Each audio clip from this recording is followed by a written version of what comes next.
ఓం శ్రీ గురుభ్యో నమః. శ్రీ విరాట్ పద విఖ్యాతం సిద్ధానంద ప్రదాయకం కాలజ్ఞాన ప్రవక్తారం వీరబ్రహ్మ గురుం భజే.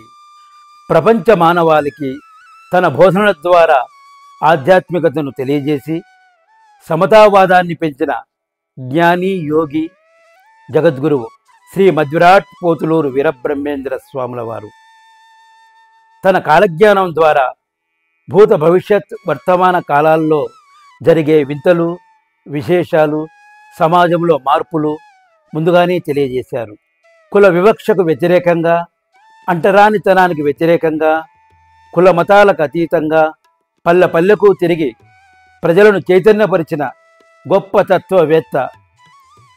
కడప జిల్లాలోని కందిమల్లాయపల్లెలో రాజయోగిగా స్థిరపడి లోకోద్ధరణ దీక్షతో తత్వ ప్రబోధం చేసి కాలజ్ఞాన ప్రవక్తగా ప్రసిద్ధుడై తుదకు 1693 శ్రీముఖనామ సంవత్సరం వైశాఖ శుద్ధ దశమిన శ్రీ వీరబ్రహ్మేంద్ర స్వాముల వారు సజీవ సమాధి నిష్ఠ వహించారు. నాటి నుంచి నేటి వరకు ఆనవాయితీగా ప్రతి సంవత్సరం ఆరాధన గురుపూజ మహోత్సవాలు, నిరంతర అన్నదాన నిత్య నైవేద్యాది కార్యక్రమాలు అత్యంత వైభవంగా జరుగుతున్నవి.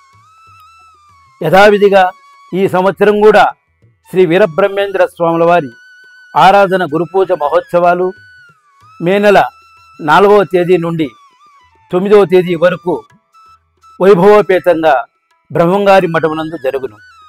అత్యంత ప్రముఖమైన రోజు మే నెల 7వ తేదీ అనగా శ్రీ విశ్వావసునామ సంవత్సరం వైశాఖ శుద్ధ దశమినందు జగద్గురు శ్రీ మధ్విరాట్ పోతులూరు వీరబ్రహ్మేంద్ర స్వాముల వారు సజీవ సమాధి నిష్ఠ వహించిన పవిత్ర సుదినం. పిదప మరుసటి రోజు 8వ తేదీ బ్రహ్మరథోత్సవము అత్యంత వైభవంగా జరుగును.